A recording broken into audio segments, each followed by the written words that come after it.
Hello everyone, welcome to Club Study Point. और आज हम स्टार्ट करें क्लास 10th की एसएसटी। इसमें हम इकोनॉमिक्स के मोस्ट इंपॉर्टेंट क्वेश्चंस को डिस्कस करेंगे। इससे पहले हम हिस्ट्री के और सिविक्स के इंपॉर्टेंट क्वेश्चन कर चुके हैं और आपको पता है कि इकोनॉमिक्स के भी काफ़ी अच्छा पोर्शन आपको क्वेश्चन पेपर में देखने को मिलेगा। इसी वजह से मैं आपके लिए इकोनॉमिक्स भी लेके आया हूँ। तो हमें यहाँ पे ये देखना है कि किस किस तरीके से क्वेश्चन फ्रेम होंगे और किस किस तरीके से पूछे जाएंगे। तो ये समझ सकते हो आप, it is a kind of an practice for you. ठीक है, आपके लिए प्रैक्टिस है ये। सारे के सारे क्वेश्चन इसी प्रकार के भी आ सकते हैं और इससे रिलेटेड क्वेश्चन भी आपको वहाँ पर देखने को मिलेंगे। तो पहला क्वेश्चन आता है, why do different person have different notion of an development, यानी कि सभी लोगों के लिए डेवलपमेंट यानी विकास की धारणाएं अलग अलग क्यों होती हैं। क्योंकि भारत में बहुत ज़्यादा विविधता है, इसी वजह से देखने को मिलता है हर व्यक्ति अलग अलग प्रकार से विकास को सोचता है। अमीर व्यक्ति के लिए विकास अलग होगा, गरीब के लिए अलग होगा, बहुत गरीब के लिए विकास अलग होगा। सभी लोगों के लिए विकास की धारणाएं अलग अलग होती हैं। इसी वजह से हमें देखने को मिलता है कि डेवलपमेंट के अलग अलग फेजेस होते हैं सभी लोगों के लिए। तो पहला पॉइंट आता है आपके सामने, different people have different notions for development because the life situation of each person are different, यानी कि सभी लोगों की लाइफ अलग होती है। इसी वजह से देखने को क्या मिलता है, वहाँ पर आपको अलग अलग तरीके से लोग सोचते हुए दिखाई देते हैं। नेक्स्ट आता है, people seeks things that are most important for them और that which can fulfil their aspiration और डिज़ायर, यानी कि सभी लोगों के लिए सारी की सारी जो चीज़ें हैं वो अलग अलग रूप से इंपॉर्टेंट होती हैं। इसी वजह से उनकी डिज़ायर जो है, जो उनकी एस्पिरेशन है, जो उनकी इच्छाएं हैं, वो अलग अलग तरीके से फुलफिल होती है। एक जैसे फुलफिल नहीं होती, सभी लोगों की इच्छाएं अलग हैं और अलग अलग तरीके से फुलफिल होती हैं। पुअर पीपल के लिए अलग है, रिच पीपल के लिए अलग है। नेक्स्ट आता है हमारे पास, what may be development for one may not be for the other, मतलब एक व्यक्ति के लिए जो डेवलपमेंट है वो हो सकता है दूसरे व्यक्ति के लिए डेवलपमेंट ना हो। यानी कि आपने ब्रिजेस बना दिए, रोडवेज अच्छे बना दिए, इलेक्ट्रिसिटी कर दी, वो आपके लिए डेवलपमेंट है। बट जो पीपल आदिवासी हैं, जो ट्राइबल एरियाज में रहते हैं, वो उनके लिए डेवलपमेंट नहीं है। तो इसमें सभी लोगों के लिए डेवलपमेंट अलग प्रकार से होती है। It's may be even destructive for the other, हो सकता है वो दूसरों के लिए डिस्ट्रक्टिव यानी कि घातक हो। ठीक है, तो इस तरीके से हमें सोचना है। सारे के सारे जो लोग रह रहे हैं इंडिया में वो हमारे पीपल हैं, तो सबकी डेवलपमेंट के हिसाब से हमें काम करना है। एक तबके के लिए या फिर एक सेक्शन के लिए ऐसा काम नहीं करना है। तो मोस्ट इंपॉर्टेंट क्वेश्चन है आपका, ये पढ़ के जाएंगे। नेक्स्ट क्वेश्चन आता है आपके सामने, what are the three component of an human resource index.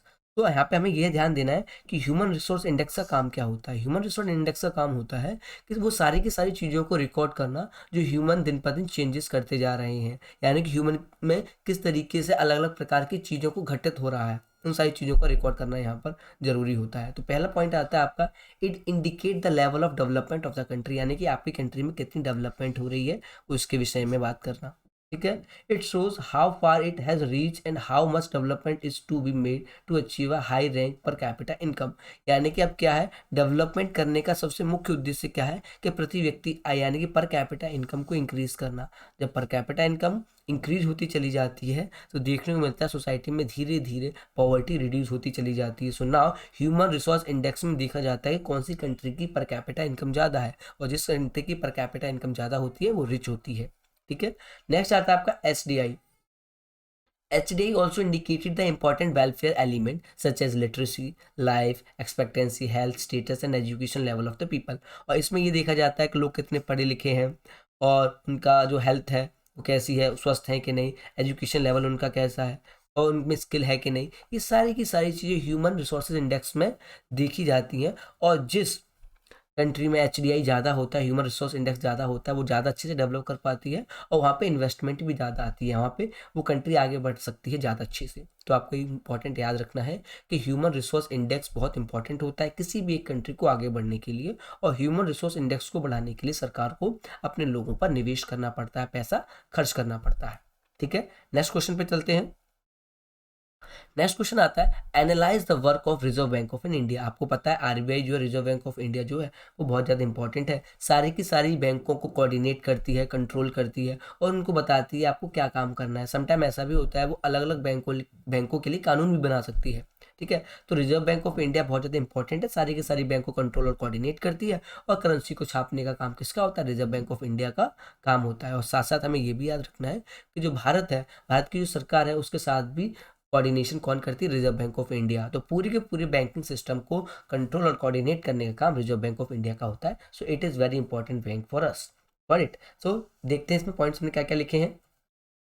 Points आता है पहला आपका, issuing the currency on the behalf of the government of India, यानी कि भारत के आधार, जो भारत की गवर्नमेंट है उसके आधार पे क्या करती है, करेंसी को छापती है। तो रिजर्व बैंक ऑफ इंडिया सबसे इंपॉर्टेंट काम क्या करती है, करेंसी को छापती है। नेक्स्ट आता है इश्यूइंग गाइडलाइंस, यानी गाइडलाइंस को इशू करती है regarding working culture of the bank, NSSG, यानी कि किस तरीके से बैंक काम करेंगी और किस तरीके से उनको कंट्रोल एंड कोऑर्डिनेट किया जाएगा। ये सारी की सारी गाइडलाइंस आपकी रिजर्व बैंक ऑफ इंडिया देती है। नेक्स्ट आता है हमारे पास give direction regarding terms and interest on credit, यानी कि टर्म्स एंड इंटरेस्ट पे जो क्रेडिट, यानी कि जो आपका लोन लोगे उस पर कितना इंटरेस्ट लगेगा, ये भी आपकी RBI बैंक भी सुझाव देती है। कभी कभी, मैं ऐसा नहीं कहूँगा कि हमेशा सुझाव देती है, but reserve Bank of India इस पर पैनी नज़र रखती है कितना आपको, कहाँ से लोन, कितना आपको इंटरेस्ट लेना है, कितने लोन पे कितना इंटरेस्ट लगेगा, ये सारी की सारी चीज़ों पर रिजर्व बैंक ऑफ इंडिया आपका ध्यान रखती है। नेक्स्ट आता है हमारे पास पॉइंट जो आपको याद रखना है, to provide feedback regarding the monetary policy to the government of the India, मतलब कैसी फीडबैक आ रही है उस फीडबैक पे भी काम करने का काम कौन करता है, रिजर्व बैंक ऑफ इंडिया काम करती है।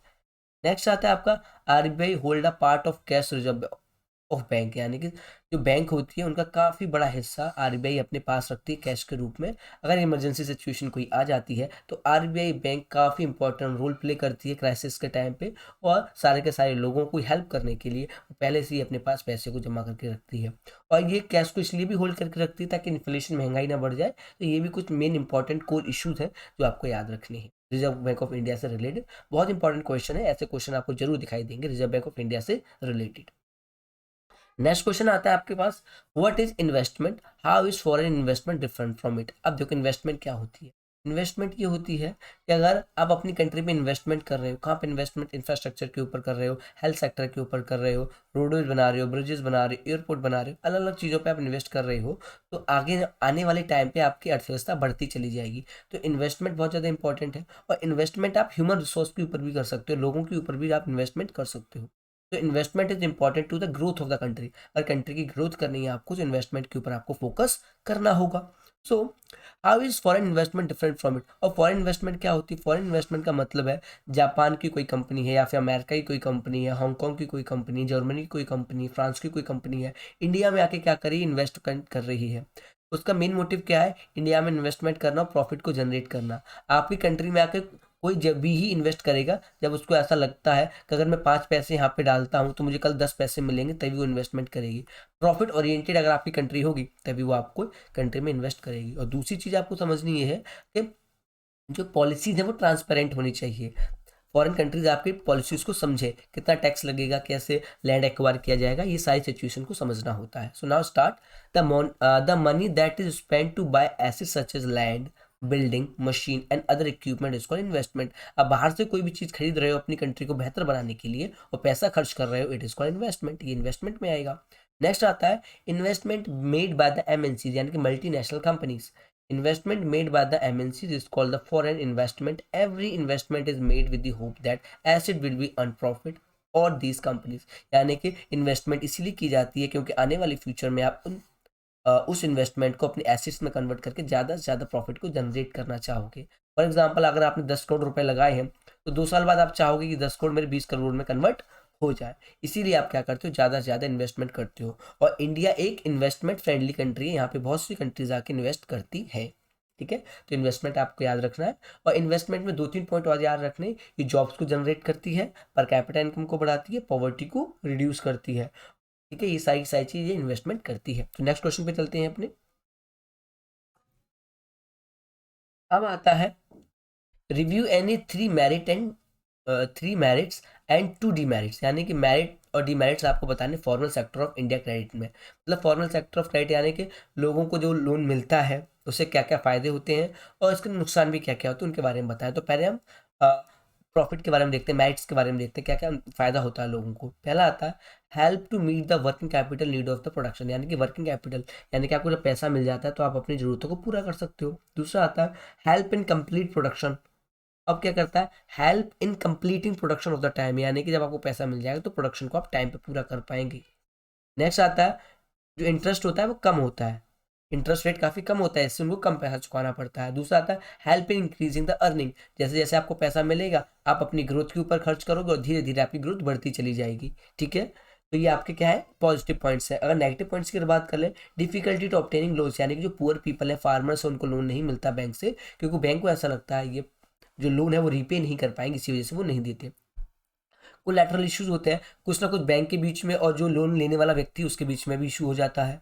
समटाइम ऐसा होता है documentation could be problematic issue for few, मतलब डॉक्यूमेंटेशन यानी कि उनके पास प्रॉपर डॉक्यूमेंट नहीं होते जिसके आधार पर वो बैंक से लोन ले सके, तो ये भी एक बहुत बड़ा इशू है।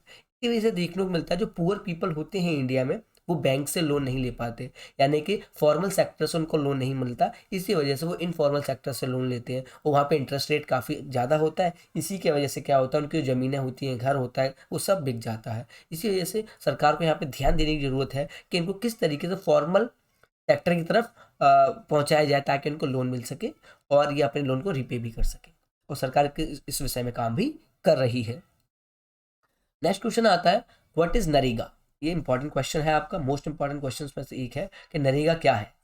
नरेगा क्या है, तो देखने को मिलता है नरेगा एक भारत सरकार की एक स्कीम है जिसके थ्रू क्या करना है आपको, जो भारत के मजदूर हैं, जो कंस्ट्रक्शन वर्कर पे काम करते हैं, गरीब आदमी है, मजदूर है, इन सबको क्या करना है, आपको रोजगार देना है, यानी कि साल में 100 दिन का रोजगार की गारंटी आपको इनको देनी है। अगर 100 दिन आप रोजगार नहीं दे पाते हो, फॉर एग्जाम्पल आप 100 दिन रोजगार नहीं दे पाते हो, तो आपको इनको कुछ पैसे देने पड़ेंगे, क्योंकि ये व्यक्ति हमारे देश में रहते हैं, तो ये हमारी जिम्मेदारी, सरकार की जिम्मेदारी है।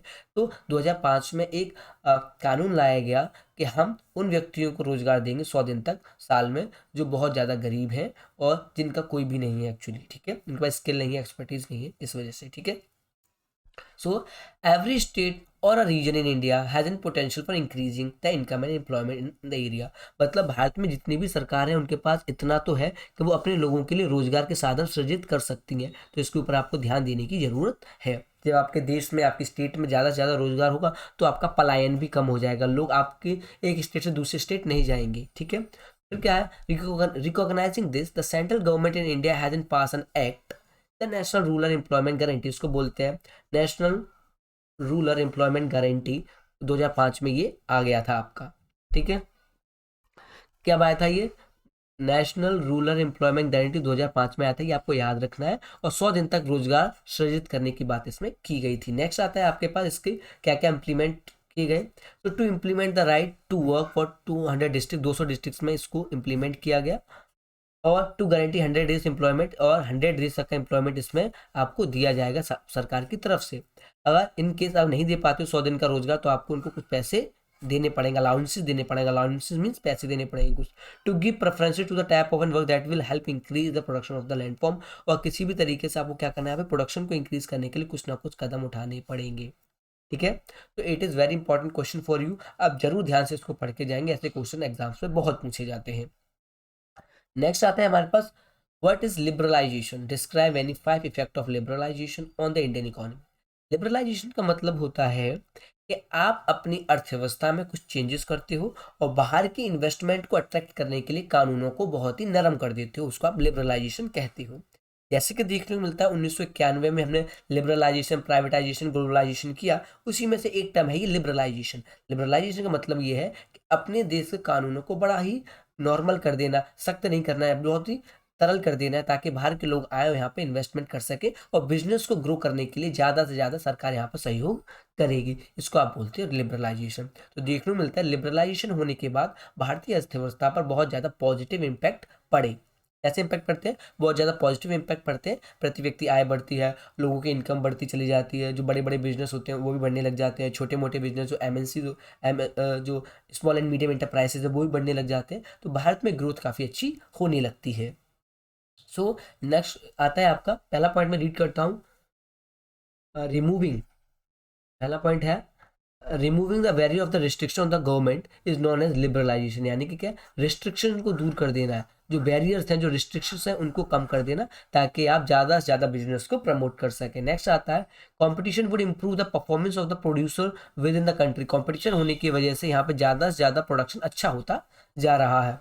और फिर क्या है, barriers on foreign trade and foreign investment were removed to the large extent, this mean that a good could be imported and exported easily. और धीरे धीरे जो बिजनेस है वो बहुत ज़्यादा बढ़ता जा रहा है, इम्पोर्ट और एक्सपोर्ट बहुत अच्छे से हो रहा है, इससे आपके एक्सपोर्ट भी बढ़ते जा रहे हैं, साथ साथ इम्पोर्ट भी बढ़ते जा रहे हैं, और वर्ल्ड लेवल पे आपकी जो इमेज है वो भी अच्छी होती जा रही है। नेक्स्ट आता है आपके सामने, foreign companies could set up and factories and offices to boost up production. अब फॉरेन कंपनीज इंडिया में आके इन्वेस्ट करेंगी, और जब यहाँ पे आके इन्वेस्ट करेंगी तो यहाँ की पर कैपिटा इनकम भी बढ़ेगी, लोगों को रोजगार मिलेगा, और धीरे धीरे प्रोडक्शन भी यहाँ पे क्या हो रहा है, प्रोडक्शन भी धीरे धीरे यहाँ पे इंक्रीज होता हुआ दिखाई दे रहा है।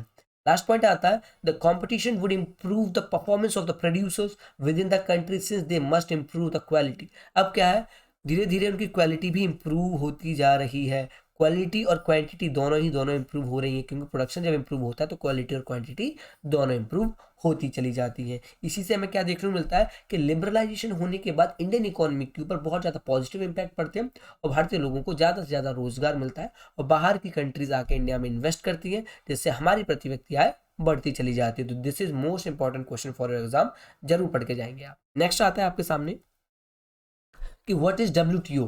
WTO क्या होता है, what are the main aim of WTO, main aim क्या है WTO की आपको बताना है। What are the drawbacks of the WTO, मतलब पॉजिटिव और नेगेटिव दोनों के दोनों पॉइंट्स को एक बार हम डिस्कस कर लेंगे। तो देखने को मिलता है WTO is world trade organization. ये क्या है, वर्ल्ड ट्रेड ऑर्गेनाइजेशन है, जिसका जो मेन काम क्या होता है, सारे के सारे वर्ल्ड में ट्रेड को प्रमोट करना। जब ट्रेड प्रमोट होगा तभी तो देश आगे बढ़ पाएंगे। It is an organization which is favour of increasing the world trade and globalization. Globalization को प्रमोट करता है और ट्रेड को क्या करता है, इंकरेज करता है। इसके एम पढ़ लेते हैं, इसके एम क्या है। तो पहला आता है इसका aim, to liberalize international trade by allowing free trade for all, मतलब सभी लोगों के लिए फ्री ट्रेड अलाउ करता है। जब फ्री ट्रेड होगा तो ज़्यादा से ज़्यादा ट्रेड को आप क्या कर सकते हो, बेहतरी की तरफ ले जा सकते हो। Free trade means India Japan के साथ कर सकता है, अमेरिका के साथ कर सकता है, मिडिल ईस्ट की कंट्री के साथ कर सकता है, किसी के भी साथ भी ट्रेड कर सकता है ड्यूटी फ्री। ठीक है, इसका मतलब ये है। नेक्स्ट आता है, to promote international trade among the countries of the world in the open uniform and non discriminatory manner, मतलब यहाँ पे कोई भी डिस्क्रिमिनेशन नहीं होगा। जब कोई भी डिस्क्रिमिनेशन नहीं होगा, इस मीन्स पुअर से पुअर कंट्री भी इसमें पार्टिसिपेट कर पाएंगी, और वो भी अपनी इनकम को जनरेट कर सकती हैं। जो चीज़ें उनके वहाँ पर पैदा होती हैं या फिर वो चीज़ जो बनाते हैं उसको वर्ल्ड मार्केट में एक्सपोर्ट करके अपने ज़्यादा से ज़्यादा इनकम को जनरेट कर सकते हैं। नेक्स्ट आता है, removal of both the import and export restriction. अब इम्पोर्ट और एक्सपोर्ट के जब रिस्ट्रिक्शन हट जाएंगे तो कहीं पे भी आपको बहुत ज़्यादा ग्रोथ देखने को मिलेगी। कहाँ पर, ट्रेड के फॉर्म में बहुत ज़्यादा आपको ग्रोथ देखने को मिलेगी, ज़्यादा से ज़्यादा लोग उसमें जुड़ते चले जाएंगे in the form of chain. अब आता है इसके ड्रॉबैक्स क्या है। तो ड्रॉबैक में पहला आता है आपके पास, it it is dominated by the developed country, यानी डेवलप्ड कंट्रीज के थ्रू ये ज़्यादा डोमिनेट की जाती है। मतलब ज़्यादा ज़्यादा से कंट्रोल कौन करता है, डोमिनेट कौन करता है, डेवलपिंग कंट्री से अमेरिका करता है, यूरोपियन यूनियन करती है, चाइना करती है, फ्रांस, जर्मनी, हांगकॉन्ग, डेनमार्क, ये सारी की सारी कंट्रीज को कंट्रोल करती है, और यही कंट्री बहुत ज़्यादा ट्रेड भी करती है। तो poor African countries, poor Asian countries किस तरीके से डोमिनेट कर पाएंगी। इस वजह से हमें यहाँ पे ये ध्यान देना है कि जो WTO है वो सभी लोगों पे बराबर ध्यान ना देते हुए जो वीक कंट्रीज हैं उनके ऊपर ज़्यादा ध्यान दे। जो बड़ी कंट्री हैं जिनका ट्रेड बहुत ज़्यादा है उनके ऊपर ज़्यादा ध्यान इसको नहीं देना चाहिए, वो खुद का ध्यान रख सकती है। इससे पुअर कंट्रीज के ऊपर ज़्यादा फोकस करना चाहिए। नेक्स्ट आता है, it is use by the developed countries to promote globalization in area that are directly on trade. और ये सपोर्ट किस चीज़ को करता है, ग्लोबलाइजेशन को सपोर्ट करता है in the area that are directly to the trade, ताकि डायरेक्टली ट्रेड को इंक्रीज किया जा सके डेवलपिंग कंट्रीज में भी। ठीक है, नेक्स्ट क्वेश्चन आता है हमारे सामने। Now it is completed. Most important question जो थे मैंने आपके कंप्लीट कर लिए हैं। आई होप आपको समझ आए होंगे। जरूर एग्जाम में बैठने से पहले जरूर इन क्वेश्चंस को आपको देखना है, मोस्ट इंपॉर्टेंट क्वेश्चंस हैं आपके। Thank you very much all of you.